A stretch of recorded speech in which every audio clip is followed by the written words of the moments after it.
you know that the world produces over 175 million tons of sugar every year? And in the US alone, the average person goes through nearly 70 pounds of it annually? That's about 22 teaspoons every single day. From your morning coffee to that weekend cake, sugar is in everything. But here's the real twist. How do muddy sugar beets get turned into those perfectly white crystals that you use every day? Well, let's dive right into it here at the Process World. When most people think of sugar, sugarcane is usually the very first thing that comes to mind. It's been around for centuries, especially in tropical climates. But here's the surprising fact. About 30% of the world's white sugar actually comes from sugar beets, those thick underground root vegetables that don't look like much but pack a serious sugar punch. The game changer came in 1747, when a German chemist named Andreas Marggraf discovered that sugar beet is chemically the same as sugarcane. That opened up a whole new path for sugar production, especially in cooler climates where sugarcane wouldn't grow. With sugar beets, countries with less than ideal farmland suddenly had access to larger scale sugar production. But what kind of process does it go through to get the sugar that we all know of? Well, before we get into that, please leave a like and subscribe for more amazing videos like this one. Now, moving on. First off, before sugar beets even make it to the factory, a whole lot of work happens out in the fields. It all starts with prepping the land. Modern tractors roll in to break up the soil, remove weeds, and make sure that the water drains properly. This step is key. If the ground isn't just right, the beets won't grow at all and the sugar content won't be worth the effort. Once the soil is set, it's planting time. Farmers don't do this by hand anymore. They use high-tech seeders, big machines that can drop up to 200,000 seeds in a single go. Each seed gets planted at just the right depth and spacing so the plants can grow strong without crowding each other out. Over the next 80 days, those seeds turn into leafy green plants with thick roots growing underground. These roots are the real prize. They soak up sunlight and nutrients, slowly packing on weight and building up natural sugar inside. By the end of each growing season, each beet weighs around 2 pounds and holds a surprisingly high amount of sugar, ready to be harvested and turned into the sweet crystals that we all know.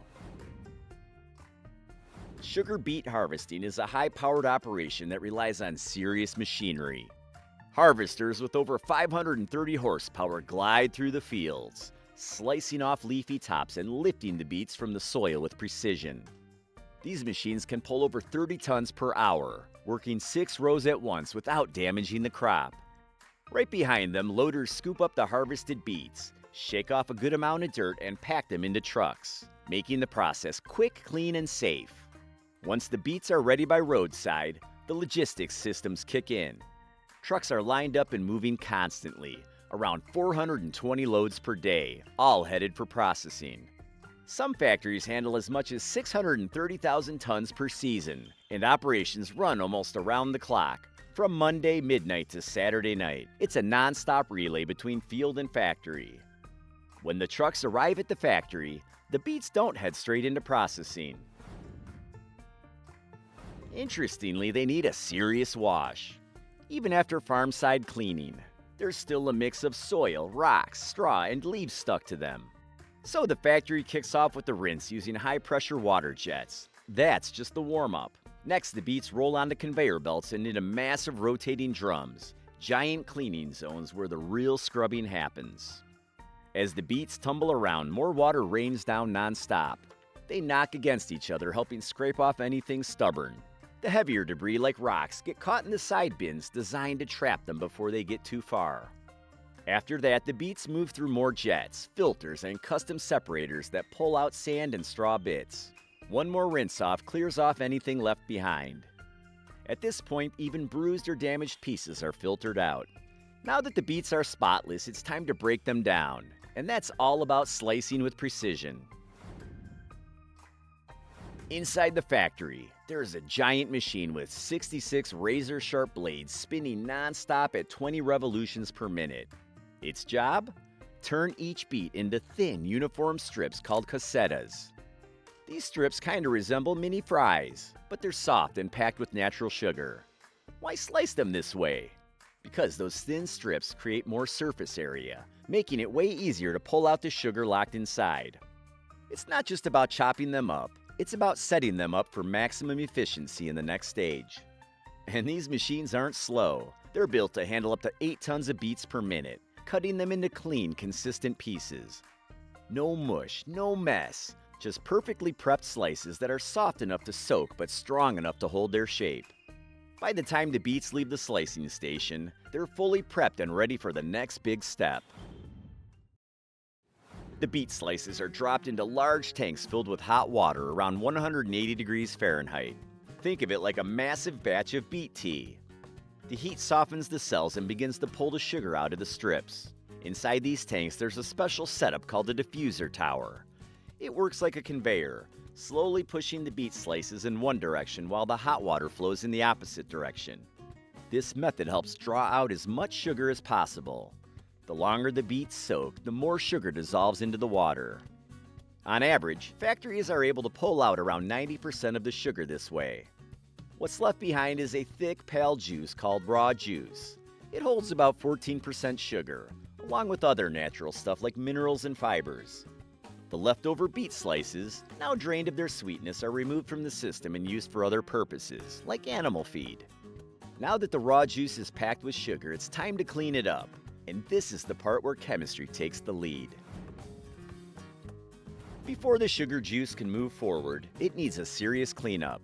It's still full of natural impurities like proteins and minerals from the beets. To fix that, factories use a combination of lime and carbon dioxide. First, water is mixed with lime to create milk of lime, which is added to the juice.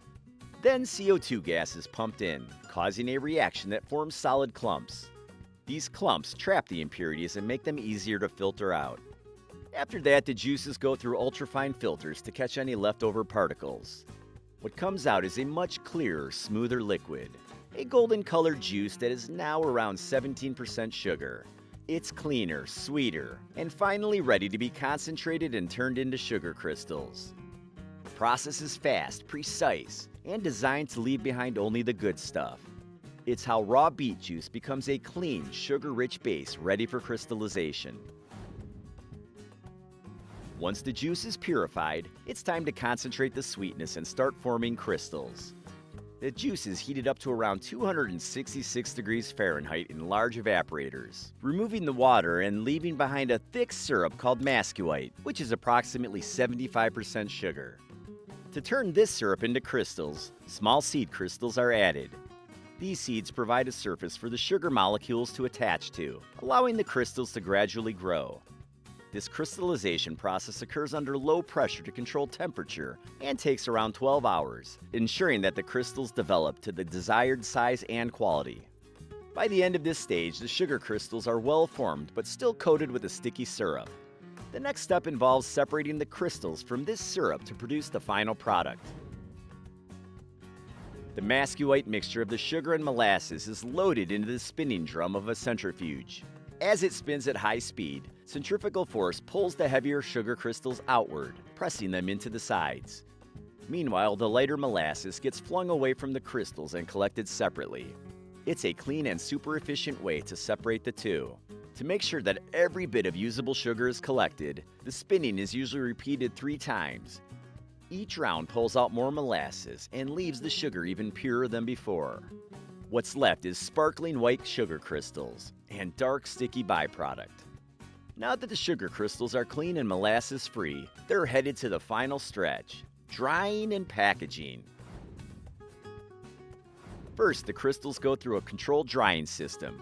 Warm air flows through them, removing any leftover moisture. This step keeps the sugar from clumping and makes sure that it stays fresh during storage. Once dried, the sugar is cooled down and moved along conveyor belts to the packaging section.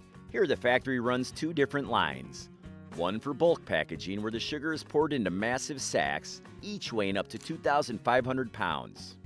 These are sent off to big food companies and industrial clients who use sugar on a large scale.